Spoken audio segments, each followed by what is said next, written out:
Hey there friend, GG here. This video is part 1 of a 5-hour retrospective on 2023 in gaming, what I consider to be the absolute best for the medium. If you'd like to check out the full video in its entirety, you can check out the link in the description, but we decided to cut it up into smaller chunks to make it more accessible for people to jump in and out of. Parts 2 and 3 will be coming in the next few days.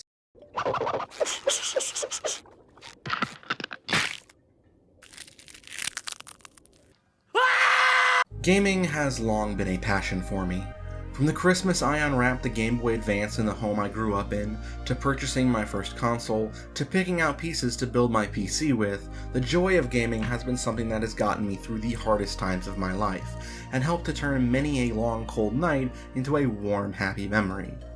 I'd say I'm pretty plugged into the gaming scene, and I have pretty wide tastes when it comes to what kind of games that I play. But even then, my average game count per year for new releases tends to be lower than the average, as I'll often go back to an old favorite to re-experience it again because I just love it that much. It's rare to find a year where, basically every month, there's something new I want to play. But once in a blue moon, you get that genuinely magical year where it's just one banger release after the next. While I hadn't yet gotten truly into gaming yet at the time, 2007 was the year I first remember being packed with good stuff, even if I didn't get to play a lot of it until much later. It was the year of Super Mario Galaxy, Mass Effect, Sonic Rush Adventure, Halo 3, Kingdom Hearts 2 Final Mix, Bioshock, Portal, Persona 3 FES, and of course, Team Fortress 2. However, my first year where I could actually afford to play all the greatness was 2017, with Super Mario Odyssey, Breath of the Wild, Cuphead, Persona 5, and Yakuza 0, just to name a handful of what I had played, though admittedly, some of those did have to get played after the year had ended. But the year that truly was my first big year for gaming had to be 2023. I wasn't being facetious when I mentioned it earlier. Literally every month had something I wanted to play. There were so many games that, as you can see by the publish date, I was still playing them well into 2024. Yes, I know I'm late. And then, even then, I still didn't get to play everything I wanted. I had to pick and choose what I played, and some pretty notable stuff I'll have to save for later.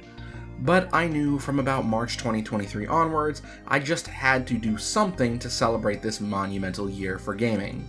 So today I'm going to be counting down the 25 best games I played from 2023. But before we do that, I think it's pressing to take a minute or two to talk about notable things that happened this year in gaming, and the state of the industry as well. If you want to get straight to the countdown, we've put a timestamp on screen for you to know, but I urge you to stick around because there's some important stuff to talk about. Alright, let's start with the good, then move on to the bad. We had some awesome adaptations of games to other mediums, helping to close the gap between the gaming subculture and the rest of the pop culture bubble, be it in the form of the Super Mario Bros. Movie, Nier Automata's anime adaptation, or that of HBO's The Last of Us, which while I haven't personally seen, I've heard nothing but good things about. Heck, even I, who notoriously dislikes FNAF from the very beginning, had a good time watching the movie with my friends. And it's already started to pave the way towards more adaptations. Devil May Cry is likely going to be another huge animated hit for Netflix. I've heard good things about the Fallout series. Yakuza is slated to get an Amazon Prime live-action series. We're getting a live-action Zelda movie, as well as a film based on one of my favorite games of all time, Ghost of Tsushima. And all of these could bring more people towards the games we love, which is nothing but a net positive. The Save TF2 movement worked, until it didn't. Or so we had thought. Only just recently, as of this recording, 3 weeks after the Fix TF2 movement started, Valve has started to mass ban the bots that have been plaguing this iconic game for years. And I firmly believe that this process can't have been the results of a campaign that only just started. It must have been from Save TF2. It goes to show that passion for a game we love can bring about change. We learned that uniting as a community can have a positive impact on the world. Love it or hate it, Fortnite evolved beyond just being the industry lead of the Battle Royale genre. It's become a platform itself to host other types of games, of varying quality. Rocket racing and what's unequivocally Minecraft but with Legos can be fun in short bursts, but their take on Guitar Hero's style of gameplay, while not quite as aesthetically pleasing, is still very fun, and there's a cool novelty to bringing in your funny skins to make Goku and Michael Myers sing Lady Gaga music. And hey, legendary Family Guy Funny Moments character Peter Griffin even made his way into the game, so you can have him play Master of Puppets alongside Miles Morales and Chun-Li. Epic Games Store is still a pain in the ass to navigate and slow as hell though. Ghost Trick, the legendary cult classic from the DS, finally got a re-release. I definitely didn't see that coming. And it's multi-plat, so even more people can experience this amazing little gem that Capcom finally brought back.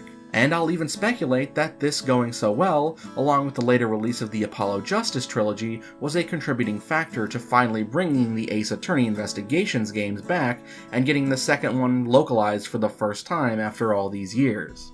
Mario Kart 8 finally ended its reign of over a decade with the ending of the Booster Course Pass, which, while not every single course was a winner, did bring back some awesome courses, as well as bringing some brand new ones in.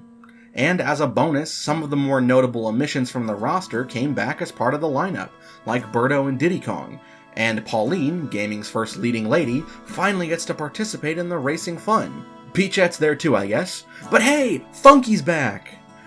Sega finally just pulled the trigger. Sonic fucking died. As part of an April Fool's Day joke?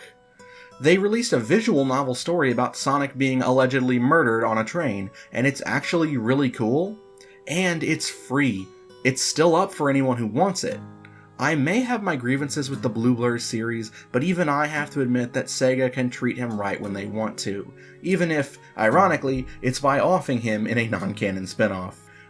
Multiverses, or as I should call it, Old Reliable, shut down its open beta after the game's current pace of releases became unsustainable. While I absolutely respect the devs' decision to take the game down and work on it, not many companies would even grant this opportunity, so I can't help but respect they not only had the stuff to ask, but got it. I can't say I think the game came out better for it. It's different, and I wouldn't exactly call it bad, but I do have a lot of grievances I may end up going over in a future video. But hey, Jason Voorhees is still an awesome addition, and by far the best part of the relaunch. Microsoft finally was able to complete their acquisition of Activision Blizzard, and with that we finally have the worst man in gaming history so far, Bobby Screw the Customer Kotick, finally no longer in charge. Still doesn't fix Overwatch 2, and there are other problems that the Big M is causing, but I'd still say that Kotick getting blasted off like Team Rocket was a pretty big positive. A new Mortal Kombat and Street Fighter came out in the same year, and we almost had Tekken as well. Honestly, probably for the best to space them out though. And then it got announced that the most iffy lineup of guests so far for MK. Omni-Man takes the silver for the Best Guest Character award, but the other two were also anti-heroes from relevant properties, which I didn't personally care for. And who boy, do not play the Switch version of MK1. It is genuinely unacceptable the state that it was released in. Not to mention it looks awful in comparison to its contemporary versions. While I hear that it plays better now, I would not be caught dead with the Switch version. If you can't get it running properly on the system, just take the L and don't release it. That said, it's not a bad game, and it's nice to see fighting game players have a lot to sink their teeth into. But for every good thing that came out of last year, there was something else to offset it. We had an unprecedented amount of industry layoffs, which is frankly pathetic, considering the amount of good stuff we had this year. The talent behind one of the best years for games themselves do not deserve to be treated like this, especially as the executives continue to rake in cash off of their backs. They put blood, sweat, tears, and passion into every game. And one Starfield underperformance warrants laying off people who didn't even work on it, but rather other games? And no AAA company, save for maybe Nintendo, is out of this conversation. All of your executives should be ashamed of yourselves. The flagrant disrespect is disheartening, and only pushes people further towards indie. Not a bad thing per se, but it's definitely going to lead us to a major shift in the industry at some point in the near future. Here's an idea. maybe don't fire the people just to boost your own paychecks. And what are those big execs investing their cash in? Why, AI and the ever-dying, ever-grown-worthy crypto space. For a year so packed with wonderful experiences, the fact that such a game, in quotation marks, as Dookie Dash, shares a year with them is painful to say. Bro thinks he's on the team. I'm not going to go too in-depth into it, but it was a game which you had to be a crypto bro to get into. A pathetic clone of Temple Run that was actually, of course, a way to try to earn a pot of crypto. And hilariously, it got hacked. What good is a decentralized system when theft and corruption is just as rampant as anywhere else? Crypto Bros taking another fat L always puts a smile on my face. But the fact this shit has the gall to call itself a game makes me want to vomit. It is a scam, nothing more, nothing less. If you're interested in this rabbit hole surrounding this shit show, I'm sure there's a YouTuber out there who's talked it far better than I could. And speaking of scams, we have The Day Before, an extremely generic-looking zombie survival game on Steam, which got pulled 4 days after releasing in early access. Classified as one of the worst games the reviewers ever played, using unmodified purchased assets, refusing to pay workers they claimed were volunteers, and even firing some of them for poor work quality due to their own crunch and constantly changing ideas of what they wanted the game to be, this is everything wrong with the industry and more, all in one slimy package. At least the people who actually bought this dreck got refunded, but I hope the slimeballs in charge were sued by their mistreated workers.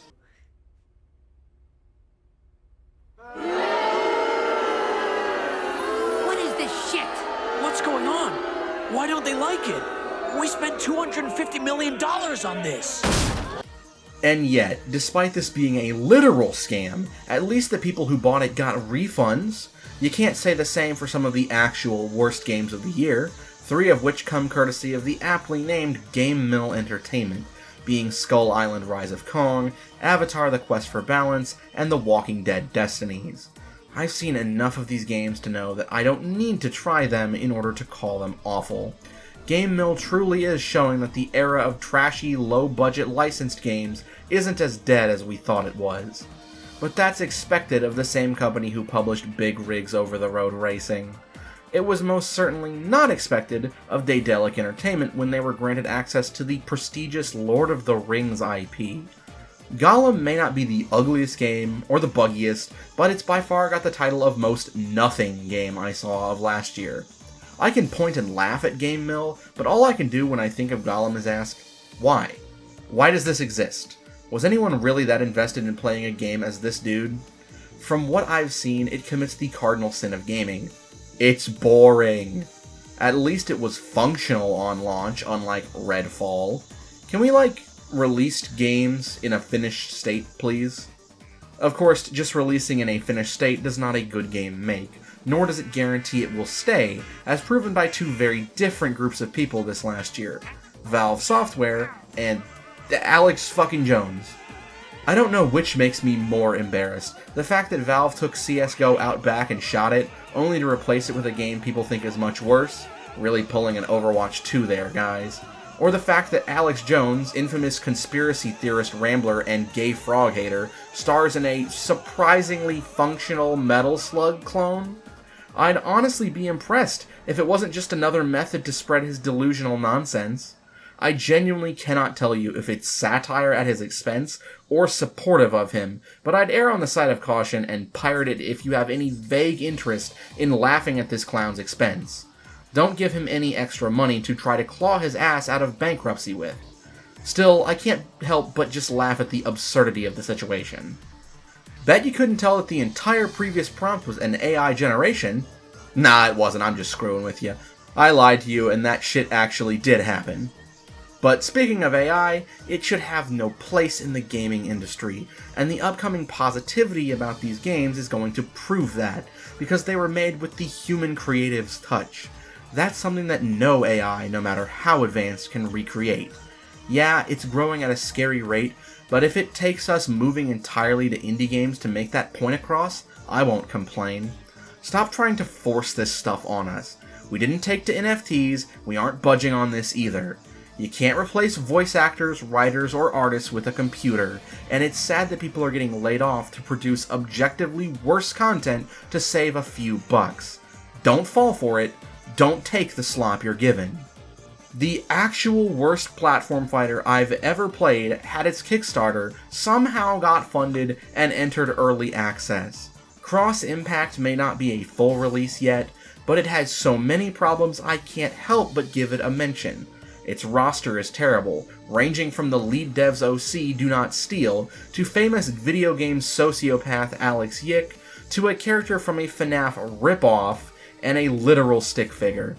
The audio mixing is awful, and the devs clearly don't know the first thing about what makes other plat fighters great, because the most important aspect, the movement, feels more stiff than a rusty pipe with rigor mortis. The IP licenses for Tori, Ultra Kill, Hotline Miami, Pizza Tower, and as of their most recent announcement, Spark the Electric Jester, are wasted here. PlayStation All-Stars offers a better experience than this, but I'll leave my full thoughts for a future video, because it warrants more than just a cliff note here.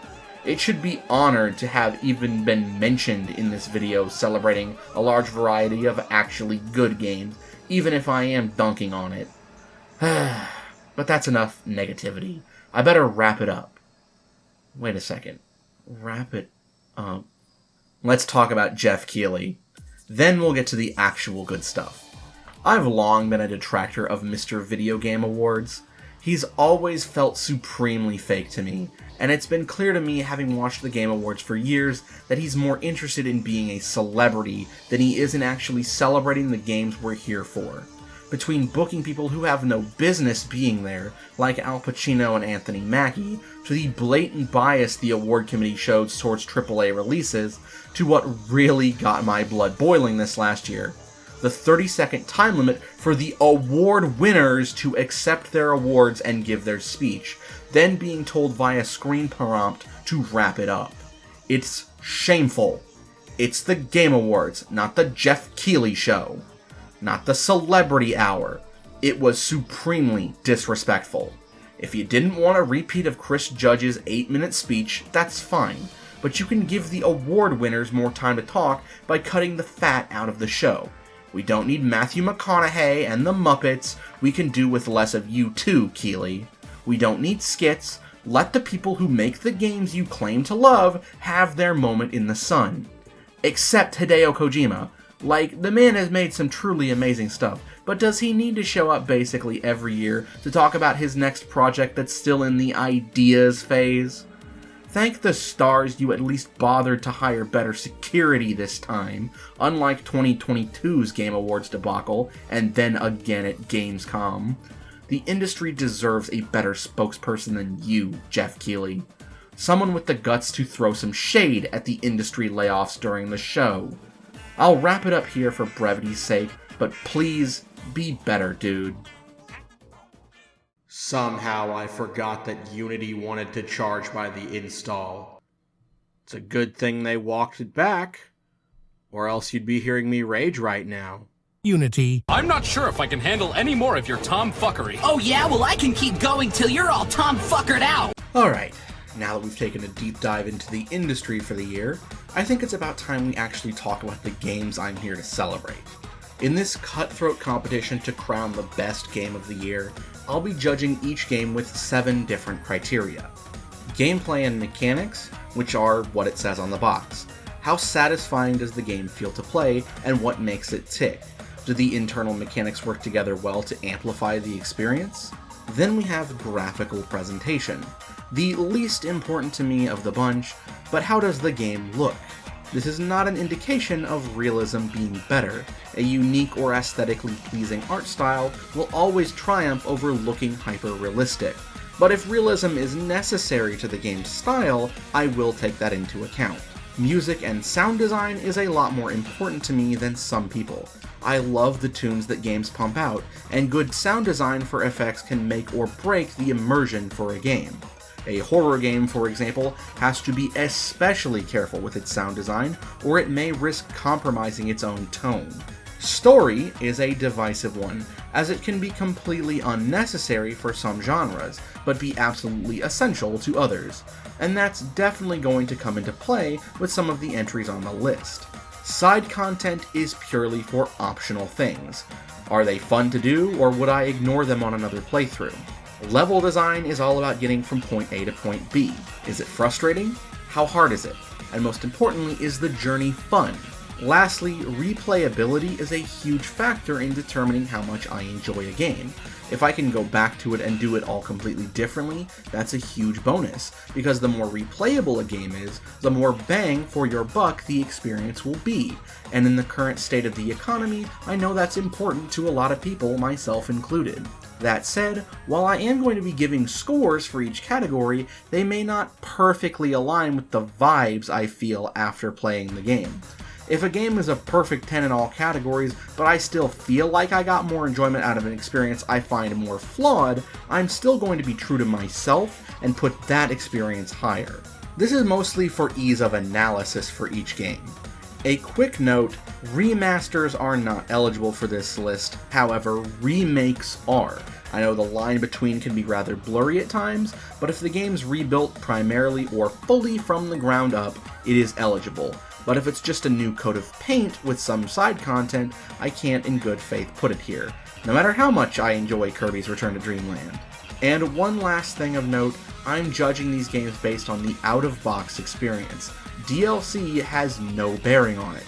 If a game has free content applied to it via a patch, I may mention it and it may be taken into consideration on a case-by-case basis, but I'm judging these based primarily on what I've played of them without spending anything extra.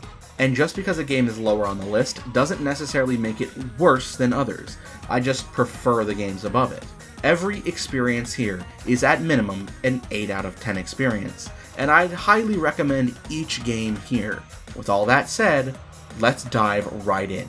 It's time to count down my top 25 best games of 2023 and determine which game stands head and shoulders above the rest. And none of you are leaving until we solve this. You didn't need to raise your voice, man. For as much as we like to complain about how many of them are in Smash, I'd be hard-pressed to find someone who doesn't think swords and their wielders are cool. From those who wield the blade with raw machismo, like your Roronoa Zoros or Samurai Jacks, to those lugging around a blade as tall as them, like Cloud Strife, to those who have no formal training but choose to use them anyway, the sword is an iconic weapon that never truly goes out of style. But the style of swordsman I would say is the most cool overall is the swashbuckler. Be it your Pirates of the Caribbean, your Puss in Boots, or your Princess Brides, the ability to cut with your blade and your words while deftly moving out of the way of the strikes of your enemy shows a true mastery of precision and skill, and the ability to strike at their ego as well. But despite this, there aren't many games out there that tap into this iconic trope. Mostly just pirate games, Prince of Persia, and possibly Assassin's Creed if you squint a bit. But never fear, as this last year we received a delightful little indie adventure which allows you to live out your dreams of being a suave and stylish swashbuckler.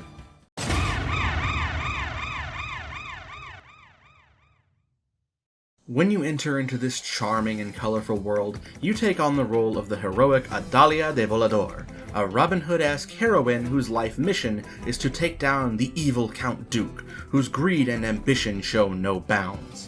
While the city itself isn't ever explained to take place in Spain, it's very clear by the architecture that this is what it's inspired by.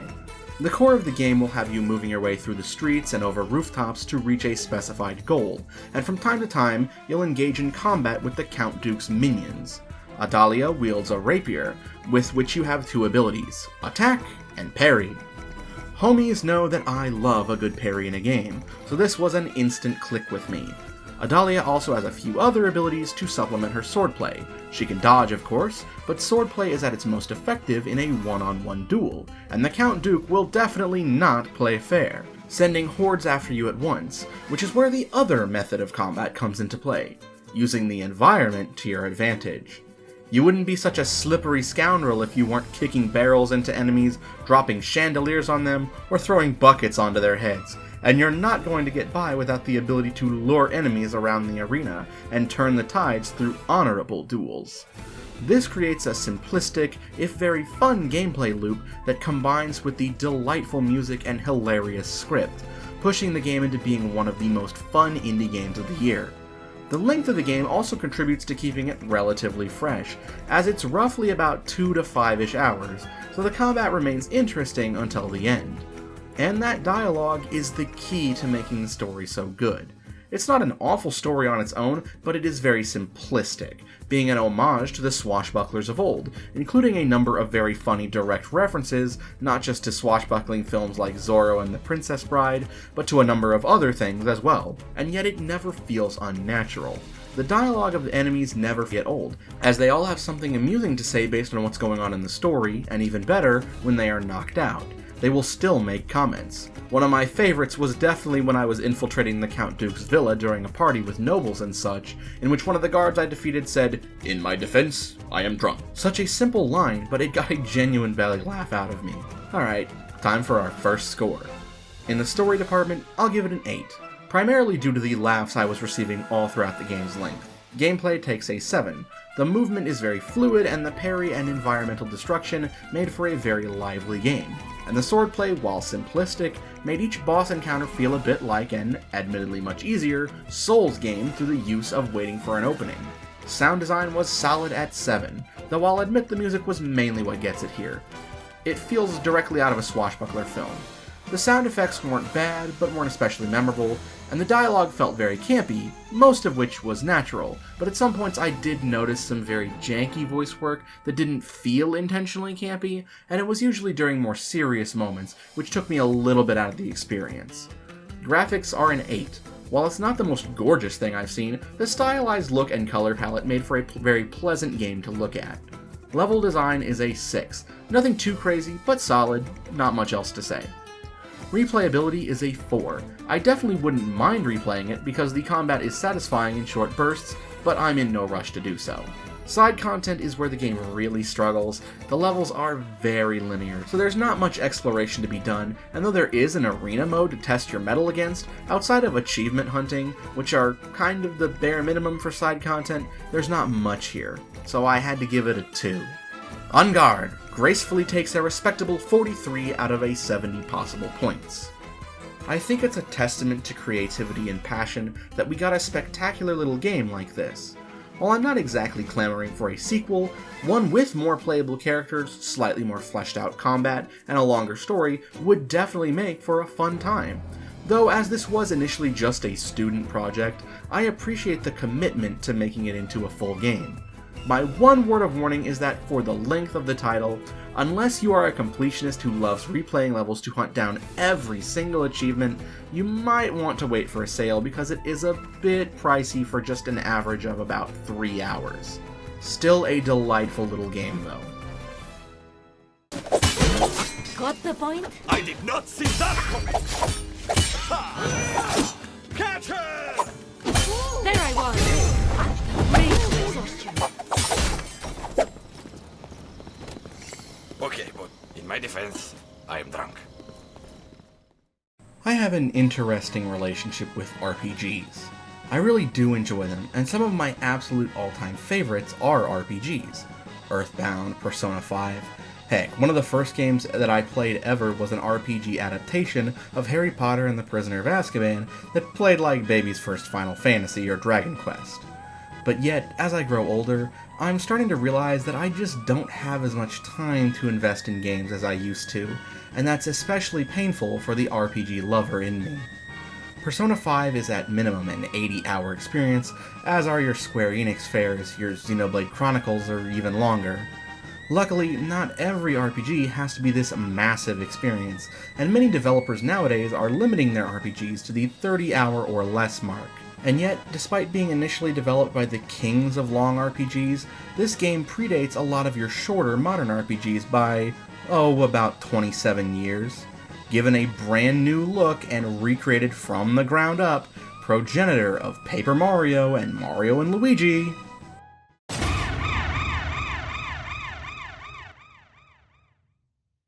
You know, despite being a longtime member of the Smash speculation community, I never quite got the Geno hype. Until I sat down and actually played the 2023 remake. Then, it all clicked. While I definitely grew out of my Nintendo fanboy era, I can't pretend I don't still absolutely love Nintendo's IP. I just grew to appreciate more beyond it.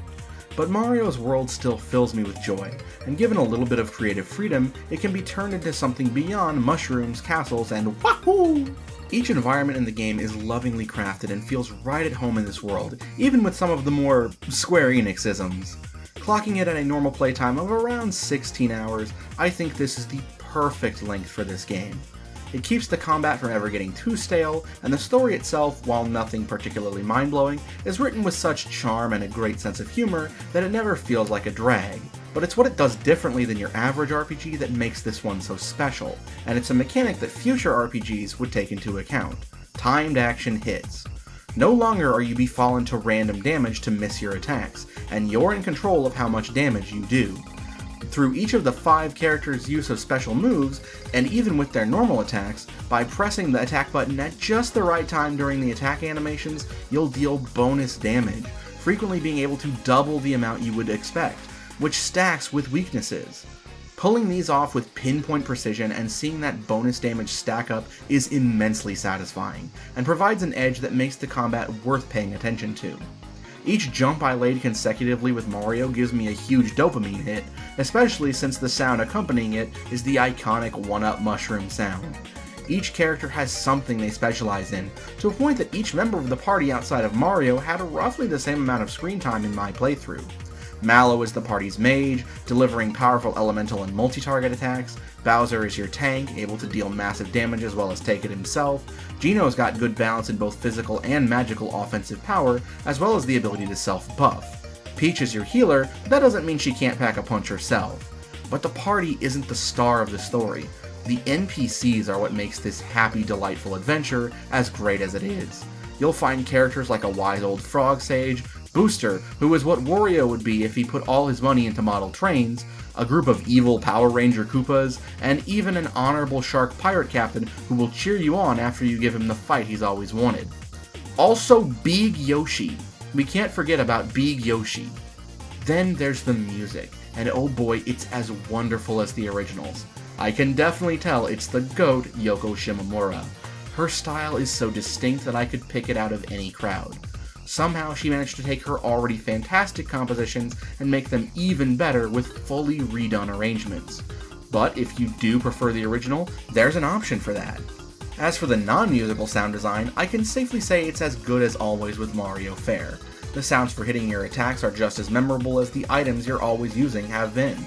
Koopa shells, fireballs, the sounds are all here, and even the new ones have a nice crunch to them that makes them satisfying to hear. Where Super Mario RPG does falter a bit is its replayability. While I can definitely see myself coming back for another run at some point, I can't say I'm itching to do it again right now. Thankfully, they did add rematches with every single boss fight as post-game content, which can help give you a little more content to chew on, but after that, there's not much to go back in and do. The minigames that are frequently featured around the game are fun little distractions to break up the monotony of running around the map and battling, but they're not fun enough on their own to want to keep doing over and over again. Even as fun as the battling is, it would eventually get boring, hence why I'll revisit this one when I'm a little less RPG'd out. So let's score this stellar remake of an SNES classic. As far as the story goes, it's not much more than your average Mario fare, but the charisma of its characters, both in and outside of your party, carries the writing to being something special. I'll give it a 7. Graphics-wise, I wouldn't say it's anything to write home about. While the more stubby, chibi-ish art style works well enough, it doesn't maintain the same charm that it did back when it was sprite-based. So while the graphics aren't ugly, I wouldn't say I can give them any more than a 5.5. The environments have an almost toy or diorama-like quality to them, which helps it stand out as more memorable, but in comparison to later entries on this list, it falls a bit short. Music and sound design, though, is getting a respectable 9.5 out of 10.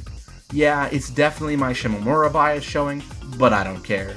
These compositions are iconic and catchy for a reason, and with being a completely redone, some of these went from catchy to genuinely beautiful, and I think that's a testament to a master's craft to improve on something so great already. Replayability gets a 4. It's not that I don't think there's not more fun to be had, but sometimes it's okay to leave on a high note rather than wear yourself out with the same material. Side content isn't too terribly jam-packed. There's a few quests that have you running around and doing things, and there's an amazing optional boss that I won't spoil if you somehow didn't already know who it is, but RPG fans will love it.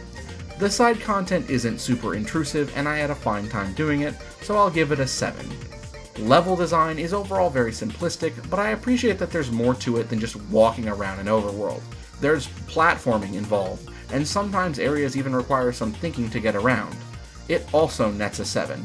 Gameplay and mechanics grab an 8, as being able to keep a user engaged rather than half checked out during RPG battles is a sign of a great RPG, and this was one of the first games to pull this off, and it does so with flying colors. Added together, our final score is 48 out of 70. I guess, with all that out of the way, the only thing left to say here is, Gino for Smash. Okay, there's one other thing to say. Fuck that stupid 3D maze. Genuinely the most obnoxious part of the game. I never want to do that shit again.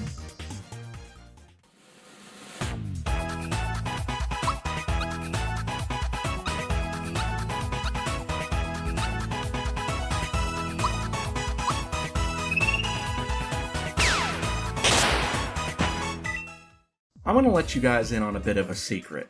I'm a big fan of Sega. If there was one company to have characters that rival Nintendo in terms of iconic, at least to me, it's them. And yet, Sonic is not exactly one of the reasons I've come to Sega.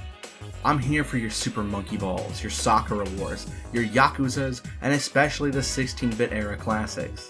Heck, I would even say that the Sonic and Sega All-Stars racing games I actually prefer to Mario Kart. They're even what started my interest with Sega. And one of the worlds prominently featured in those games is the world of Jet Set Radio, a world of skating, graffiti, and funky fresh beats. That was trapped on the Dreamcast for a very long time, so I never got the chance to play it.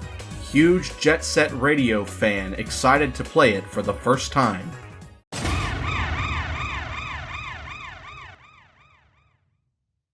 Hang on, this isn't... well, it's close. Inspired by the Sega Cult Classic series, Team Reptile decided that if Sega wouldn't do it, they'd do it themselves. And then at the Game Awards 2023, Sega announced a new Jet Set Radio. Womp womp. And yet, I actually think that that game won't be quite the same as the original titles. In my experience, JSR is defined not by its gameplay, but its aesthetic. Urban punk culture, and the aspect that I think Team Reptile nailed the most. The game looks like it belongs on the Dreamcast, just with a bit more vibrant coat of paint compared to what I've seen from its inspiration. The Dreamcast core aesthetic complements the gameplay surprisingly well, even if it's overall a very simple system. Movement is my biggest concern for platforming titles, and the movement here does feel nice, if a little limited at times. You can ride on inline skates, skateboards, or BMX bikes, though all three are functionally identical. The core gameplay loop of Bomb Rush Cyberpunk is to travel through the levels, spray painting graffiti in pre-chosen locations, oftentimes covering up the graffiti of rival Rudy gangs, while avoiding the police trying to bring you in. The environments you'll explore are each vastly different in tone and geometry, as some are more vertical based, or have bottomless pit traps, and use your entire kit to explore is where the fun truly is. You've got your grinding on rails, which helps you reach certain locales, but you'll also need to make use of a booster mechanic via a jetpack. Mastering your environment, hopping from rail to rail, spraying graffiti, and doing tricks keep that combo going, which you'll need to be able to do when doing crew challenges against rival gangs. Each rival gang you deal with has a different vibe and an interesting design. The character design is top-notch here, both on your rivals, but your main cast as well. It doesn't lie about it being cyberpunk, it's even tied into the lore and story, where your main character has his head chopped off pretty early on, and has it replaced by a robotic one. We followed the Bomb Rush crew, essentially a trio of delinquents just wanting to have fun and dreaming of being in the gang to go all city by tagging the entire town with their art. Unfortunately, the police are after you, and that's where the game shows its weakest side: combat. It feels very ham-fisted and sluggish. You only have a very limited amount of tools to deal with the enemies, and their abilities are designed to take away the most important aspect of this game's fun factor: freedom of movement, turning combat encounters into a slog. This goes double when snipers and flying police are introduced later on. I genuinely think that this is the part of the game what brings it down this low on the list. What I can't say that about though is the music. Almost every track here is something special, each providing an earworm that gets stuck in your head, and thankfully, if you don't dig the track that's playing now, if you found a CD for a song, you can change to it whenever you want to a different one. The most standout tracks naturally come from Mr. Hideki Naganuma himself, known for, what else, the iconic soundtrack of Jet Set Radio, though he isn't the only contributor. I'm also a huge fan of the music from Tune Mellow and Cyber Milk. Give this soundtrack a listen, it covers lots of genres and has music both for comfy vibes or high energy days. So in regards to a score, Bomb Rush has extremely high highs, but some pretty low lows. The story isn't necessarily a bad one, but without proper voice acting, it just doesn't hit super hard. And it's surprising that there's not really a character in place of DJ Professor K to provide commentary and complete the aesthetic. I have to dock points for that, but I can still offer a 6. Outside of that though, the graphics are top notch. Not because they look great, but because they captured the Dreamcast era so faithfully, I can't help but smile at the doofy, right out of the 90s vibe, and the character design really takes advantage of it. I'm giving this a 10. The sound design is the strongest aspect of the game, with those beats constantly being stuck in my head. I have no choice but to give it a 10 as well. Mechanics wise, I have a few gripes. While the core platforming feels really fun once you've gotten the hang of it, it does feel clunky as you're learning, and the fact that tricks are so limited, especially when grinding, makes it more fun in short bursts as opposed to extended periods. I'm going to give it a respectable 7.5. Level design is, for the most part, very solid, though there were a few points I had no idea how to get where I needed to be, and the game doesn't offer hints or even sometimes a clear indication, so I have to dock a few points. However, the vertical levels are by far the best. I'll give it an 8.5. Side content is overall pretty scarce unless you're specifically looking to be an achievement hunter, and I prefer my side content to be in the game itself, so I'm going to have to give it a 3. Replayability is also one of the weaker aspects, as there's not much to do outside of shooting for higher scores, which, while the movement is fun enough to make that something to strive for, doesn't offer the reward I'm quite looking for. I don't want to just run around aimlessly with no more goals, so I'm unfortunately going to have to give this one a 3 as well. Added up, this comes out to a score of 48 out of 70, exactly the same as the previous entry. Well, this is available on more systems, so maybe we can say that pushes it over the edge. It probably doesn't mean much coming from me, having never played the Jet Set Radio games, but from an outsider looking in, it feels like a worthy successor to the JSR legacy. But hey, if I'm wrong, fans, by all means, please tell me why down below. Can we get some more games in this style though? Dreamcast Core could be the hot new thing, I'm just saying.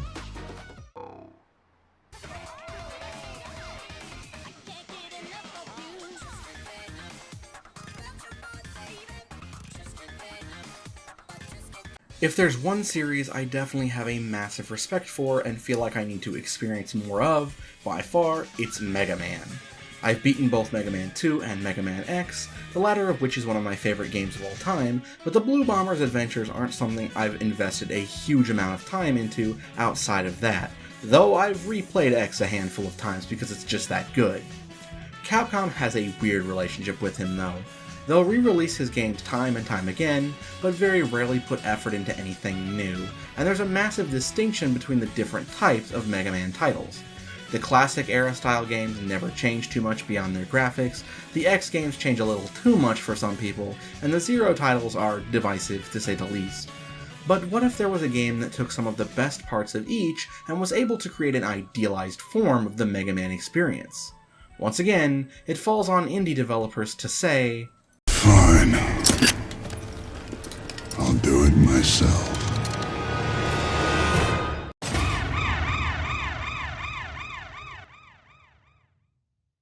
And yet, despite clearly being inspired by the adventures of the Blue Bomber, the game definitely takes on a completely different feel. Taking the 8-bit aesthetic and occasionally obnoxious enemy placement from the NES era, the speed, pace, and wall jumping of Mega Man X, and the melee combat of Mega Man Zero to create something familiar yet new.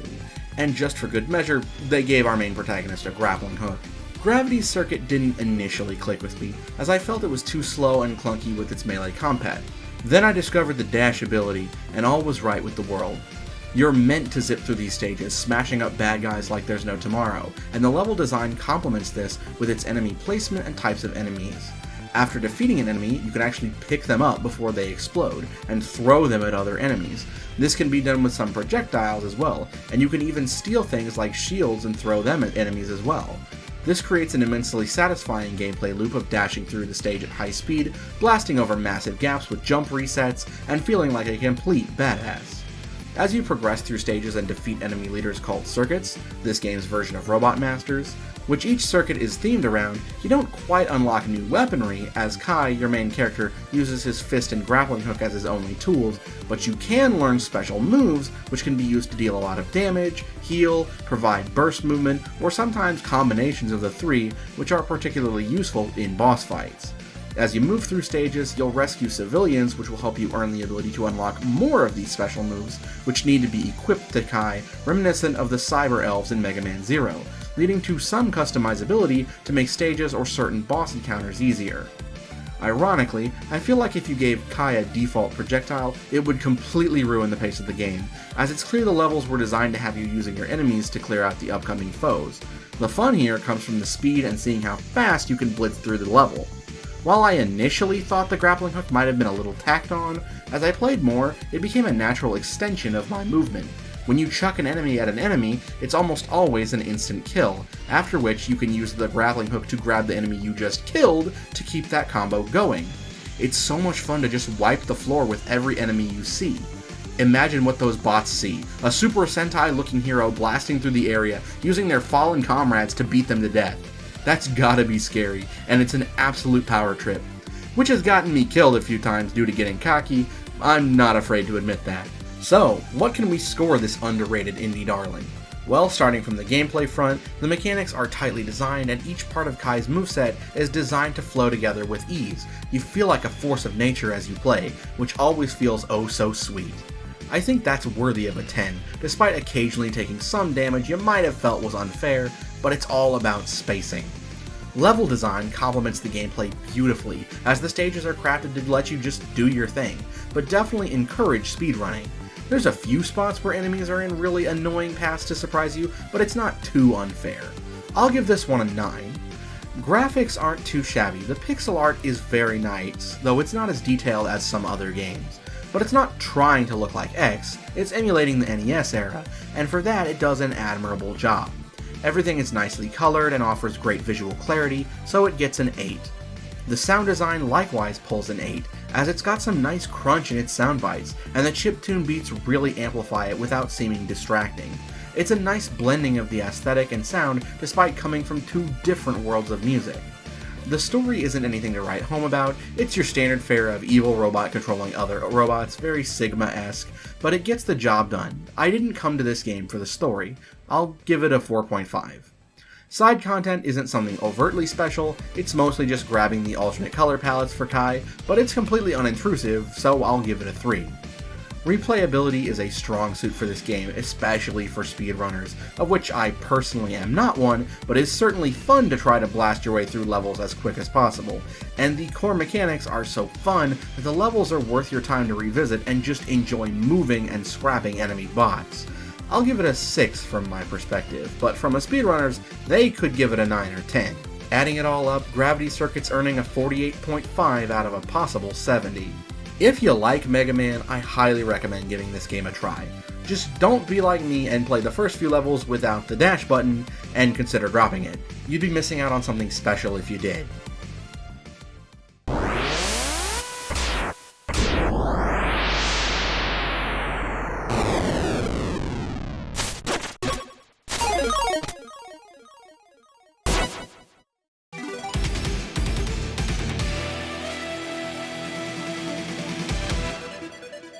I have an interesting relationship with RPGs. I really do enjoy them, and some of my absolute all-time Wait, this is deja vu. Already back to another RPG, huh? Alright. Well, I have a confession to make. Despite being a fan of them, I've never fully experienced some of the classics, partially due to the aforementioned extreme time commitment. But I am aware of what makes them great. The one that I've received the most flack for at this point is Chrono Trigger. Ironically, I easily could have beaten it in roughly the same amount of time that I spent on this, but I've heard the Steam version isn't exactly the best, and I'm not paying hundreds of dollars for a cartridge. Perhaps someday I'll get around to it, but for the time being, I decided to check out something heavily inspired by that legendary Super Nintendo title, amongst some of the other greats of the genre, including the aforementioned Super Mario RPG, Final Fantasy VI, Tales of, and I even spotted some inspiration from some more modern ones like Golden Sun. I welcome you all to the Sea of Stars.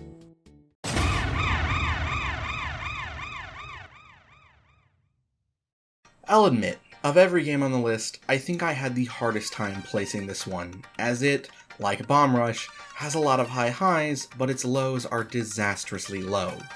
It is being hard carried by its best attributes, namely the absolutely gorgeous pixel art that makes up this world. It's hard to say, but the level of detail, the colors, and the translation of character design into pixel art is bar none. I'd say this may be one of the prettiest games of the year by far, and that can be seen in the design of its bosses and environments. Looking at each screen was a feast for the eyes, and that's no joke. When combined with the absolutely amazing soundtrack, I was almost put into a trance whenever I played. The soundtrack, composed primarily by Eric W. Brown, primarily known for the studio's previous game The Messenger, does a phenomenal job capturing the adventurous spirit of an RPG through his compositions, not even mentioning that the guest composition work from Yasunori Mitsuda, composer of Chrono Trigger itself.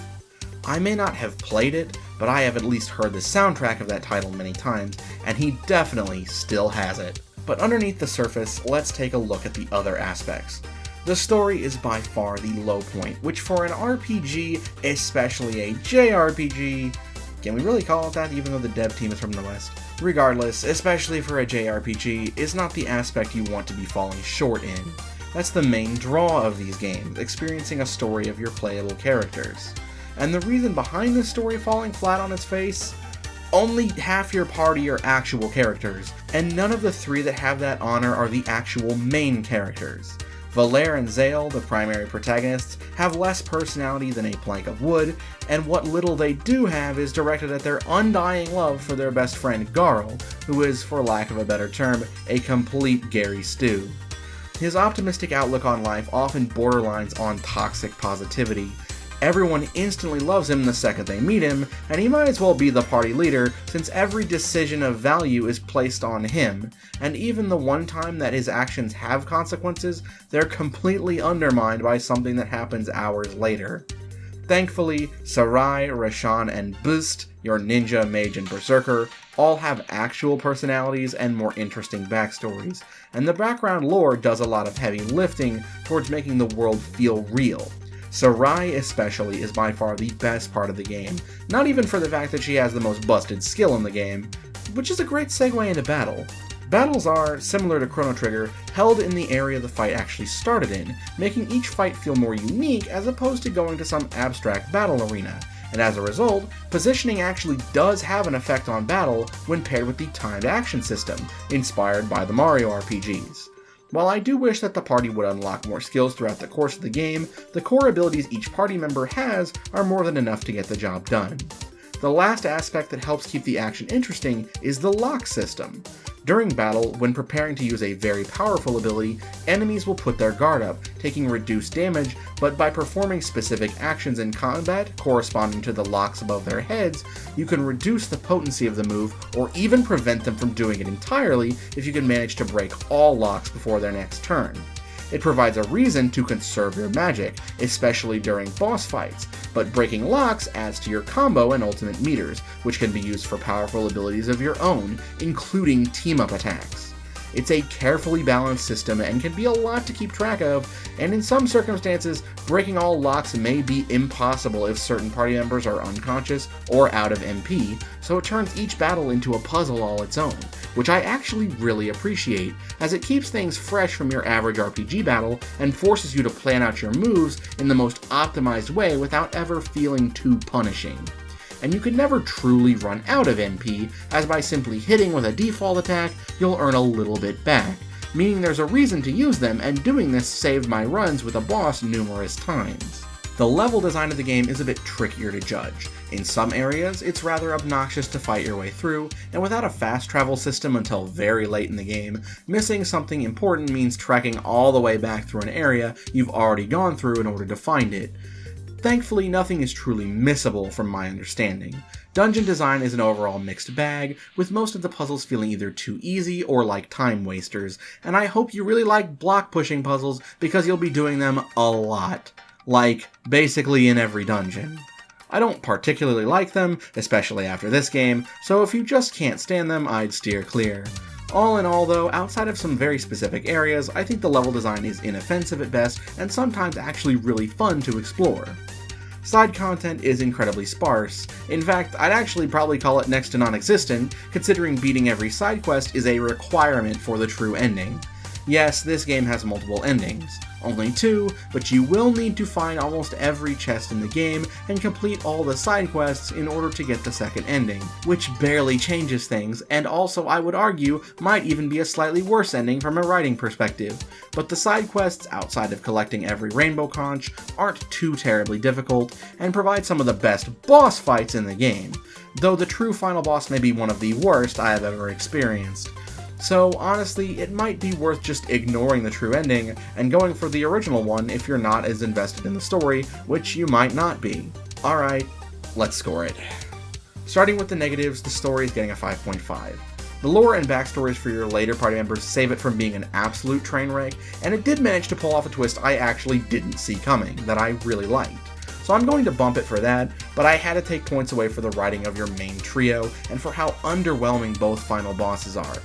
You'll probably get a lot more out of it if you play the Messenger first, as I'm aware that it ties into the game's plot to an extent and exists in the same world. Though I haven't played the Messenger, so it doesn't add any points from my perspective. The graphical presentation though, I honestly wish I could give it an 11, because between the stunning pixel art and beautiful hand-drawn cutscenes, the game is a visual treat. On the same wavelength, I'm giving the sound design a 10 as well, as not only are many of the songs some of the best I've heard in an RPG in general, a genre beloved for its music by the way, but even the sound effects during combat and out of it are immensely satisfying, especially when landing those timed hits. Gameplay is getting a 9 out of 10 because while the core combat is really intuitive and entertaining, it can get old using the same moves over and over if you're not playing in shorter sessions. Not to mention the extremely disappointing boss encounters in some portions of the game, especially egregious on the final boss. Level design is a 7, as the dungeon designs are a massive mixed bag, and the overabundance of block puzzles really got old fast. Side content is by far the worst score yet, as it's not really side content if you're going for the true ending. The only completely optional content at this point is fishing, which, while a fun distraction for a few minutes at a time, isn't something I'm overly invested in this particular game. It gets a 2. Replayability is also netting a low score of 3, lower than Mario RPG, as it's not quite as bite-sized of a game, and though the game's core battle system is a lot more fun, it really only becomes that after Sarai joins the party, which isn't for at least 5 hours into the game. This leaves the game with a 46.5 out of 70 for score, which warrants a reminder that the vibes I get from a game itself are more important than the actual number scores I give each category, hence why this can be higher than the previous two, despite technically achieving a lower score. Sea of Stars is definitely the textbook definition of polarizing to me. I really liked a lot of what it put forward, but it was dragged down by a number of unneeded flaws that very much frustrated me. With a simple rewrite of some of the story and giving more character depth and a proper arc to Valere, Zale, and Garl, this easily could have jumped a few spots, but for the time being, I'm happy to place it here. I did enjoy my time with Sea of Stars, but I'm not itching to revisit it anytime in the near future.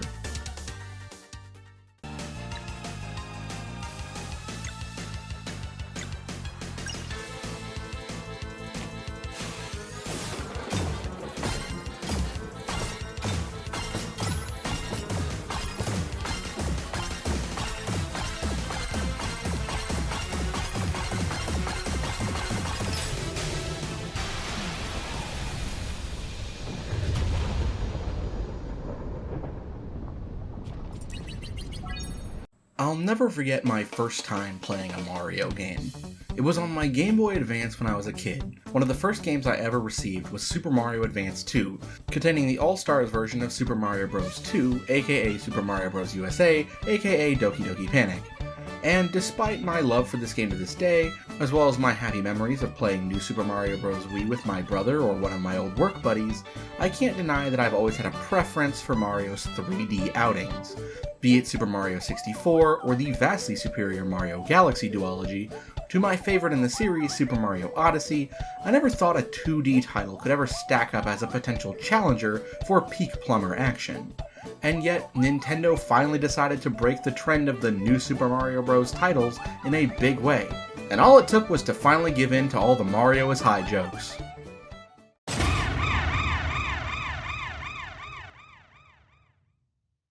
We all love Mario, right?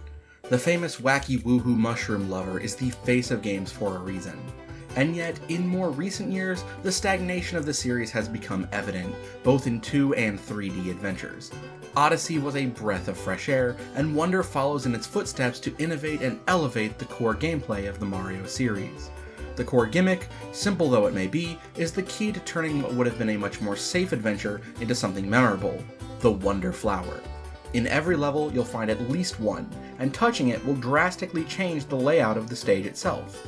While not every level has a fully unique Wonder effect, they always change the level into something delightful and mix the gameplay up in ways you oftentimes can't predict.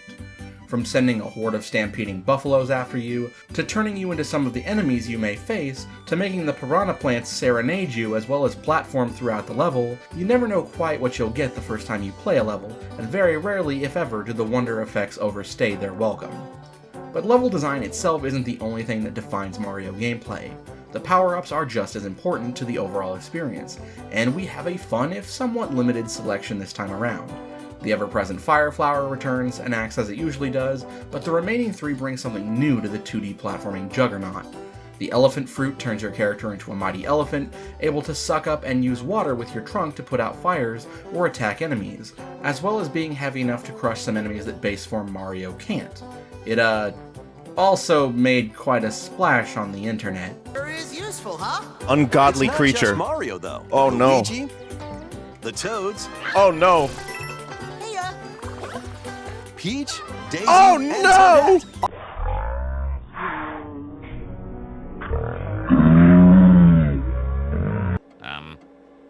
You probably should ignore that. Ahem. The Bubble Flower creates bubbles that can nullify projectiles that are flying at you and turn enemies trapped inside them into coins. They also go through terrain, allowing you to take down enemies you normally couldn't. Lastly, the Drill Mushroom allows you to break certain terrain and dig into the ground or ceiling, bypassing enemies or fitting through spaces you normally wouldn't be able to. I do wish there were a few more, but with the Wonder effects also being present, I think it strikes a nice balance and uses each power-up just enough to not let any of them become stale. Something completely unexpected is that the art style got a pretty substantial shakeup. It's now very stylized with a lot of frames of animation that just add to the charm of the game's aesthetic. Using some clever optical tricks, the characters look as if they are 2D while actually being 3D models, with characters being significantly more expressive than normal and using motion blur and in-between frames more frequently to create a much more animated, cartoon-esque appearance. While it's not huge in theory, it goes a long way to creating a more fun, airy atmosphere that the game revels in. Mario and company have animations for entering and exiting pipes, and even transforming from power-ups that just ooze charm. And speaking of other characters, it's nice to have such a large variety of options to pick from. Mario, Luigi, Toad, Peach, Toadette, and even Daisy finally get to adventure with the rest of the gang, and you could play as Yoshi or Nabbit as well, though the latter two are equivocally easy mode, as they don't take damage from enemies. I wish you could just disable that aspect, but then they would still maintain a statistical advantage due to their flutter jump, so I get why they don't have that option. I do wish each pair of characters did have something more unique a la Super Mario Bros. 2, but it's not a deal breaker for me. The music is also something to be commended. Very few tracks I would call certified bangers, but each song tends to fit its level theme and the Wonder Flower effects within very well. The music also has different variants based on if you have a power-up, which I think is pretty cool. Completely unnecessary, but cool. And speaking of sound design, it's time I address the elephant in the room. The one that isn't Mario. The talking flowers. It seems like people either love or hate these guys. They provide commentary based on what's going on the level as you walk past them. While a lot of people prefer to turn them off, I actually think they provide a lot more charm to the game. It feels like there's always a friend there with you, even if you're playing alone, and that makes me feel good, even if some of the dialogue can be a little cringy at times. Hey, we're all cringe sometimes, and there's no shame in liking the flowers. And I know I keep coming back to it, but charming really is the word I think best describes the game. It's just a feel-good experience from start to finish. Is it the most technically marvelous thing available? No. But it's just a nice cozy adventure that I would love to break out again in the future. My one real complaint is that I'd like a bit more variety in the boss encounters, but it's Mario. The bosses in general aren't a huge highlight of the 2D outings, it's all about the snappy platforming, and this game has that in spades. With all that in mind, let's get to rating it. Story is netting a 4, it's your average Mario fare, just without the princess kidnapping. Bowser's gone and done something to ruin the brothers' day and cause trouble in their general vicinity, as serviceable as any Mario platformer story. It doesn't need to be complicated. Graphical presentation, I'm giving a solid 8.5. The work they put into just making the animations look nice and be full of personality alone nets it this high, but the Wonder Effects range of expressions amp it up even more. Sound design is a 7.5. It's just a nice, cozy sounding game I can cuddle up in a blanket and vibe with. The music is pleasant, and the new voice actors are doing a stellar job. I hope they have long and fulfilling careers. Replayability is a 9. Mario levels are almost always a joy to run through, even in the most average examples, and with the numerous badge options you can equip that change up your playstyle, you can create your own challenges for beating the game like never before. Side content is a 5. There's a lot of levels that are entirely optional, and as always, there's some post-game content that provides a step up in difficulty for a nice challenge after the main game is finished. Level design, I'm giving a 9. I don't think every single level is a winner, but an overwhelming majority are, and they more than make up for a handful of average levels, and I can't think of any level I'd say was objectively bad or unfun. As for the gameplay itself, I mean, it's Mario gameplay with some extra bells and whistles that constantly shift the game itself, but never to a degree that makes the game unapproachable. I'd give that an 8. When we tally up the score, it earns a 51 out of 70. With all that said, is there any wonder that people have been calling this the new golden age of Mario? Oh, brother, this guy stinks! I would apologize for that pun, but... Hello, but I'm not sorry.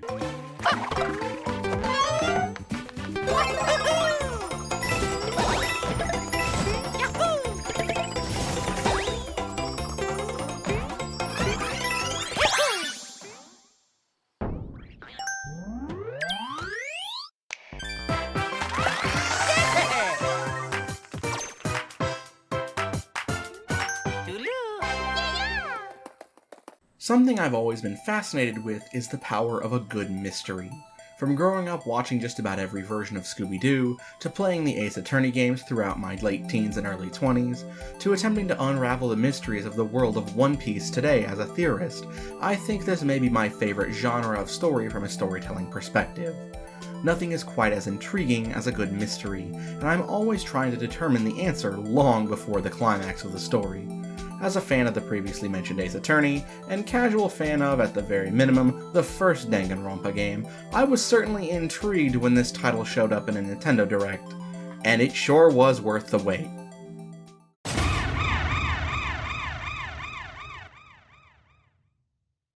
Of course, the most important aspect of a mystery game is the story, and this one has a roller coaster of emotions. From the entertaining dialogue delivered by your companions, to the shocking twists and turns, to the sad moments of realization in some of the cases. Seriously, the endings of cases 2, 4, and 5 really got to me. I even shed a few tears, especially in 2. I was constantly shifting my emotional state by playing, a sign of a truly gripping tale. But what makes this game so special as far as mystery visual novels go?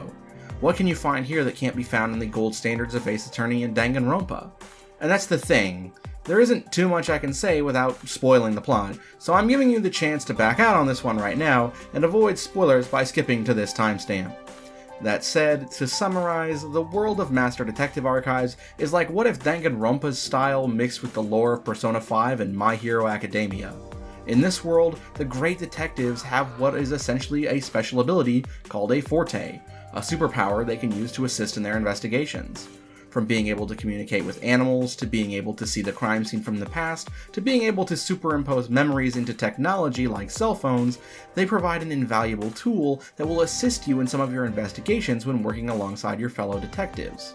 Once you've finished your investigative work, you'll find yourself face to face with a massive maze called the Mystery Labyrinth, a world where mysteries themselves materialize in a physical form as a series of obstacles, where your clues become keys to solve puzzles and minigames to progress, which, unlike a more traditional visual novel like Ace Attorney, and more like its predecessor Danganronpa, it provides a nice break from just reading text and picking options from a menu to ask questions and present information. You have segments where you'll need to select the right option on a time limit to choose your path, sections where you'll face off with mystery phantoms, who are embodiments of people trying to hide the truth, where you'll need to dodge out of the way of deceitful statements and use the right clue to cut through them to prove the truth. These segments, called reasoning deathmatches, are the most frequent, alongside the Shinigami puzzle segments, in which you'll play what is essentially a game of hangman to answer a question about the case on a time limit.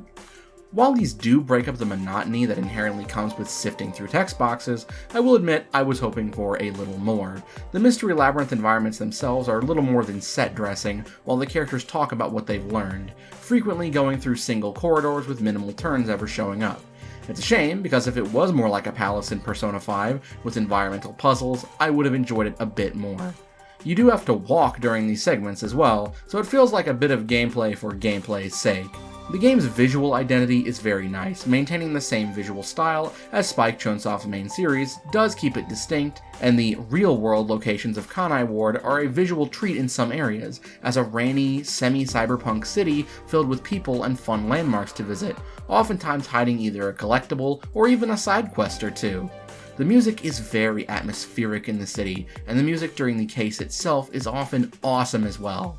The story is overall one I really enjoyed, and I made an active effort to try to solve the mystery as I went along with it as well. I really did grow to love a lot of the characters you meet along the way, both companions and miscellaneous NPCs alike. I will admit that your main companion, Shinigami, can get a bit grating in certain cases, especially Case 2, but overall she is a relatively likable character. She gives me the vibes of a chaotic good version of Junko Enoshima, and she's also got a lot of fan service. Both kinds, in fact, complete with a Sailor Moon transformation sequence, though she's also a certified gamer, as she makes overt references to Final Fantasy, Dragon Quest, Resident Evil, and even has a sneaky reference to fellow mystery visual novel series Ace Attorney. I won't spoil what it is for people playing the game, but anyone who knows some of AA's recurring jokes will get a good kick out of it when you find it, though it is missable. Make sure to investigate everything. On the other hand, I know that some people can find the former kind of fanservice frustrating or unnecessary, so your mileage may vary on whether Shinigami is a good or bad character. As for me, it did get a bit grating in some areas multiple times throughout the game, though overall I would say I did enjoy her as a character. So, with all that said, grading this one is not going to be easy. Getting the obvious out of the way, I think the story is a 10. I really enjoyed it, even if there were parts that did annoy me, primarily from Shinigami. Also, a word to those who haven't played Danganronpa, don't get too attached to NPCs. Sound design nets itself an 8. The music and sound effects fit the tone very well, but very few of the songs on the OST are going to become earworms for you. It's mainly Kanai Ward's main theme, the Reasoning Deathmatch theme, and maybe the Mystery Unraveled music. Graphics-wise, I think the game looks very nice, especially for being on the Switch, so I'm fine giving it a 9. The character designer's signature style always gets an A+ with me. Level design, I'm giving a 5. While the environments inside Kanai Ward are fine and work well enough, the mystery labyrinths are a bit of a letdown and could have been a lot more. Gameplay is netting a 7. I do like the minigames we have to help solve the mystery, though I wish there could be at least a few more. The majority of the game still is just listening to dialogue and proceeding through text boxes. Side content, I'm surprised to give an 8 to. There are actually a lot of side quests and a decent handful of collectibles to find throughout the whole game. While I'm not a fan that some of them are arbitrarily missable, I at least appreciate the hustle to make this city start to grow on you through exploration and helping the locals. It makes you learn to love Kanai Ward. The weak spot of this game, naturally, is the weakness of every mystery visual novel: the replayability. I feel like I have to give this a 1 on principle, since by the time you beat it once, you'll have no need to go back and repeat the story again, since the gameplay is not super deep, and since you'll be zooming through the mystery labyrinth since you already know all the right answers. All in all, Master Detective Archive's rain code is netting a 48 out of 70. Despite getting a lower score than some previous entries, I maintain that this is the right spot to put it, as it's being hard carried by a supremely good and interesting narrative, emotional investment, and a stellar voice cast that brings the world to life and makes you want to see the end of this story, and the personal satisfaction I got from solving parts of the mystery before it was revealed is unparalleled. I feel pretty smart. The English dub of this game also features two of my absolute favorite voice actresses, Brianna Knickerbocker and Xanthi Huynh. I am so naive that the servants call me Dummy Thick behind my back. I don't think that's what they meant. I consider myself pretty varied when it comes to genres I'm interested in playing, but of them all, one sticks out to me as one of the most difficult for me to get into: puzzle games. It's not that I dislike puzzles, more so that I tend to overthink about the answer, and that frequently leads to both frustration and the occasional headache when I'm stuck staring at a puzzle for too long, and I have no shame in admitting that I had to look up the answer to that statue puzzle in the Sacred Grove when I played Twilight Princess. But when a game is all about puzzles, I feel kind of dirty looking up the answer, so I tend to avoid this genre for the most part. Though when a puzzle title is just so insanely fun, such as the case of Portal, I can get past my preconceived notions about the genre. And it just so happens that this year gave us one of the best puzzle games I've played, one that, like Portal, combines platforming with puzzling.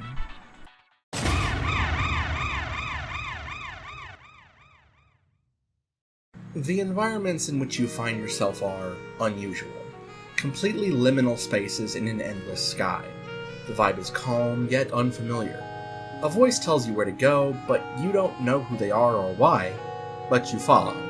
Eventually, you find yourself at a canvas with a photo on it. A photo that includes the area you're in, just with a little something extra. You interact with it, and then it clicks.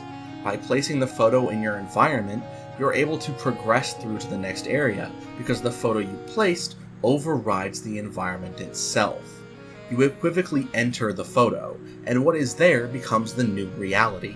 That's what this game is all about. Eventually, you earn yourself a camera that you can use to create your own photos to solve each area. A camera, some photos, the ability to rewind time if you need it, and the environment is all there is. And yet they keep finding new ways to stretch the limits of what the environment can become and what you can do with it. All with 3 simple pieces. Eventually, you learn where you are and why. You're in a simulation. The world's been irreversibly changed through humanity's actions, and plant life can no longer be sustained. You're in this simulation to revisit the work of scientists who came before you, to see if they found a way either to sustain it or to return the world to a better state. You meet Kate, an advanced Cheshire Cat-esque AI who becomes your companion as you solve puzzles, talks to you about the past and the 5 scientists, now nothing but a memory. What will you find at the end of this system? I dare not say more. Whenever I stumble upon indies, I'm often surprised to discover just how far they can push the medium. Yes, this game absolutely was inspired by Portal, but it is so much more than that. It's got something to say, but never says it out loud.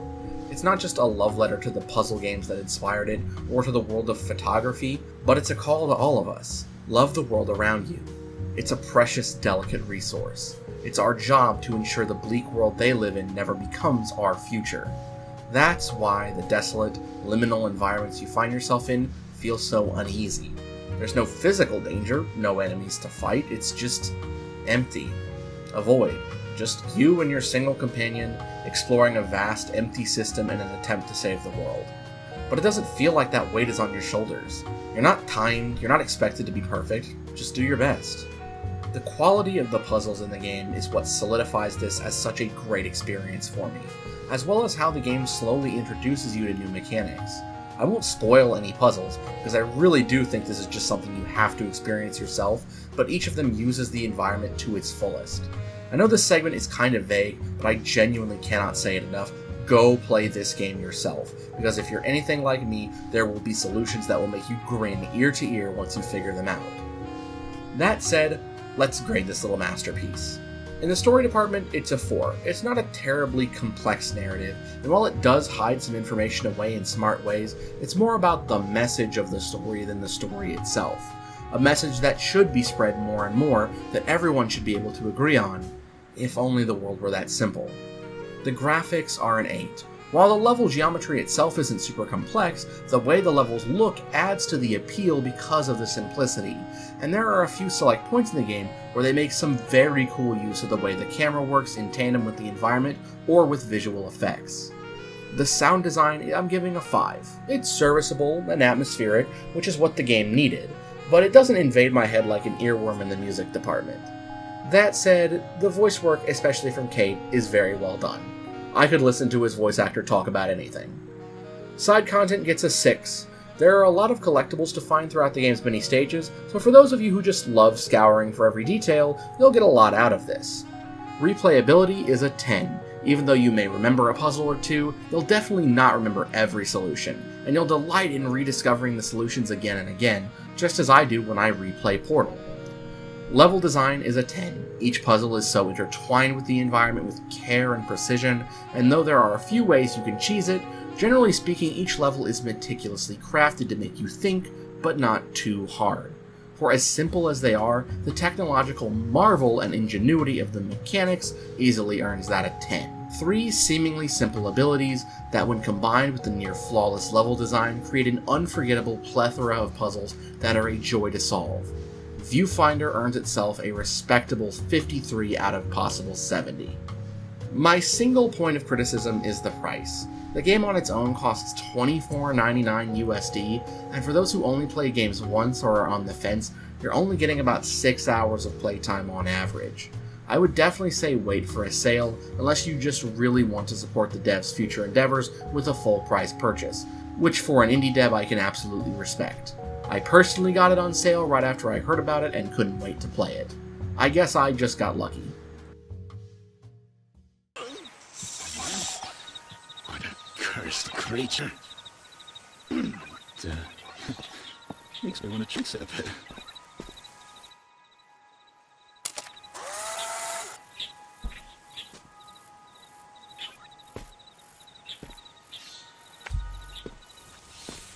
Private spots are the best way to recharge.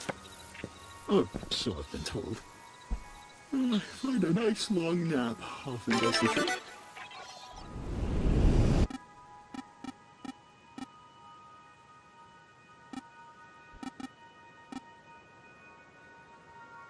I've had a long and weird history with the Pokemon franchise. When I was a kid, I really wanted to get into it.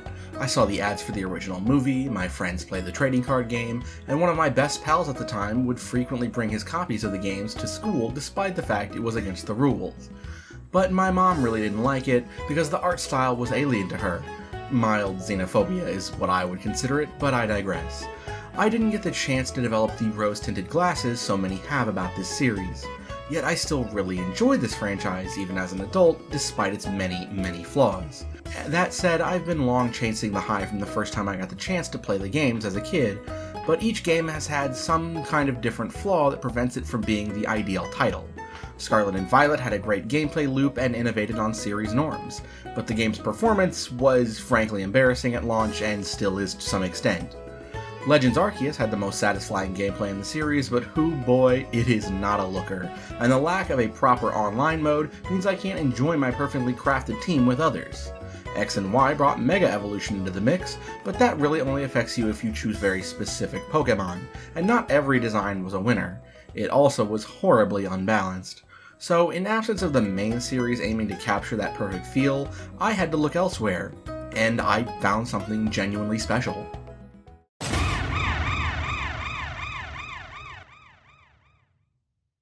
In the world of cassette beasts, your avatar is isekai'd to a mysterious island and finds a local community of people who have fallen victim to the same phenomenon, all from different worlds, and some from different times.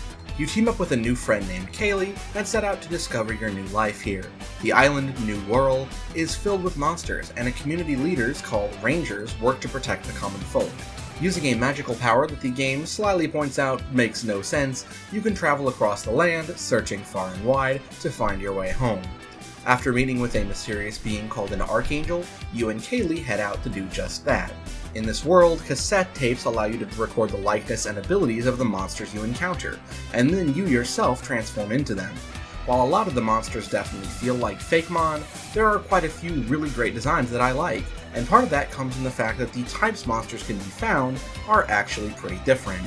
There are definitely a handful both it and Pokemon have in common: fire, water, ice, poison, electric, grass, flying, and steel, with the latter four getting name changes, and the game chooses to roll rock and ground into one, frankly something I always thought should have been. But there's a decent set of new types that the real deal would never try: beast, glass, plastic, astral, and glitter. And unlike the titles upon which it's inspired by, rather than just a flat damage multiplier, each type has interesting interactions with certain other types that change the battle with status ailments and modifiers, as opposed to just raw numbers, which turns it less into a game about brute forcing your way through fights, and into a more strategic game against your enemies. For example, air types put out fire types, which imposes a debuff on them. Those fire types, though, will melt plastic types and turn them temporarily into poison types. Electric energy, a form of heat, turns earth types into glass types, which can be shattered by strong air types, or like a literal bull in a china shop with beast type attacks. Astral types absorb the natural elements of earth, fire, air, and water, but impure ones, like plastic, metal, and poison, put them into a berserk state and force them to use only attack moves. I love the complexity that each fight creates, warranting having a team that covers so much rather than rely on one or two overpowered monsters to carry you. You will get boned by fellow cassette owners, and even random encounters if your team is not prepared to deal with them. And that's where the other main difference kicks in. This game is doubles focused, with a partner always by your side. Kaylee is the default one, but you'll meet and work with others as well, each of which comes with their own unique starter, but you can trade them around however much you want.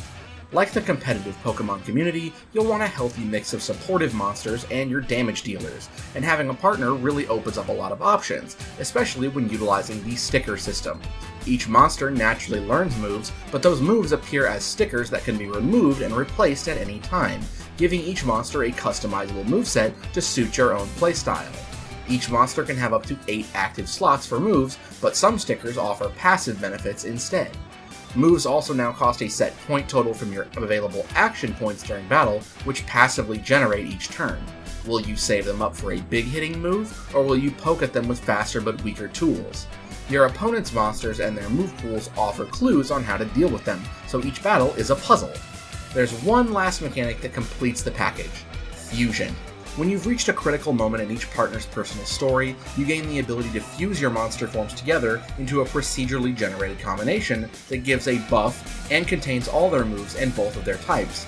But as useful as it is also a double-edged sword, surrendering action economy and potentially gaining additional weaknesses based on the combo, meaning you have to use it at the absolute right time. I'd hazard a guess this was inspired by the popular Pokemon Fusion generator. But enough about battle for now. Let's talk about the presentation of the game. I freaking love it. The character sprites and color palette feel straight taken out of the early 2000s Pokemon games, in an aesthetic I can only describe as GBA core. But the backgrounds are actually 3D in a delightful blending of art styles that only makes more sense as you uncover more of the Archangels of the game's main bosses. Each one is animated and designed in a different art style, feeling frequently like they were pulled straight out of an episode of Madoka Magica. An intentional comparison, seeing as they apparently were inspired by the witches of that series. They did a great job at replicating the uncomfortableness of that series' art style and creativity in aesthetic design. And the main antagonist could give Sans and Bill Cipher a run in the old Tumblr Sexy Man competition. Your other bosses all have really great visual designs that demonstrate their personality as good as, and occasionally better, than their Pokemon counterpart, the gym leaders. Buffy, Penny, Cleo, and Lodestein were my personal favorites, and unlike gym leaders, they don't specialize in a type, but rather a style of combat, which I absolutely adore. Also, their boss theme, the instrumental version of which is currently playing, is an absolute bomb, and the whole game gets the same praise. The soundtrack might not be as memorable as some of Pokemon's best, but it's cozy, it's got hype, and all battle themes have a bonus. When you fuse, the song will transition into a version with lyrics, and the singer does a great job, especially considering the soundtrack is an 80s-esque synth rock one that doesn't tend to pair with lyrics. Alright, time to grade. The story is actually pretty good, with something to say about found family and community, and ends on a very bittersweet conclusion, worthy of at least a 7.5 out of 10. The graphics net a 9, I'm a sucker for the retro Pokemon aesthetic, and the Archangel designs are freaky in the most delightful way, though the designs of the monsters will be hit or miss for some people. The gameplay itself is a 9, which is impressive. In many ways, it actually surpasses its inspiration. I love the way everything interacts with each other. The replayability is where the game suffers a bit. There's not much of a reason to come back and redo a playthrough unless you just love the core mechanics, but I'm definitely not counting out coming back. I'll give it a 6. The side content is where it earns a solid gold 10, as there's a number of optional boss rematches, lots of side quests, even a post-game area, and of course the old catch 'em all. The music gets a 7. Though overworld tracks aren't as much of the usual bop I'd expect from not just Pokemon but other creature catchers, but these battle tracks are something else for sure. Level design gets a respectable 7.5, with environmental puzzles offering something to break up all the walking, and unlockable movement abilities for the semi-open world, similar to the innovation Scarlet and Violet would later bring to Pokemon. Good stuff! In total, Cassette Beast catches itself a 56 out of 70. So, did I find the perfect Pokemon experience I was looking for? No, not really, but what I did find was a unique and special take on a formula long in need of something beyond a new coat of paint. One could say it's like taking a song you've heard 1,000 times and remixing it into something new and different, familiar but breathing new life into it. Not strictly better or worse, but a love letter to the original art and its community, both with its desire to be more adult, and including fan-favorite aspects like fusion and even a built-in randomizer mode after beating the game.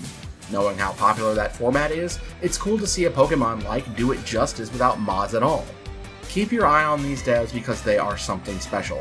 Oh, and before you ask, my general team by the end of the game included Jormungand, Mothmanic, Gin and Tonic, love that name and aesthetic by the way, Artillerex, Ratcassel, and then depending on my partner, Decibel, Robindam, possibly the coolest mon in the game visually, or Blossomaw. Seriously, despite the sort of Fakemon-esque designs, they put just as much thought into the cultural inspiration behind a lot of their monsters, just like the real deal. You'll love to see it.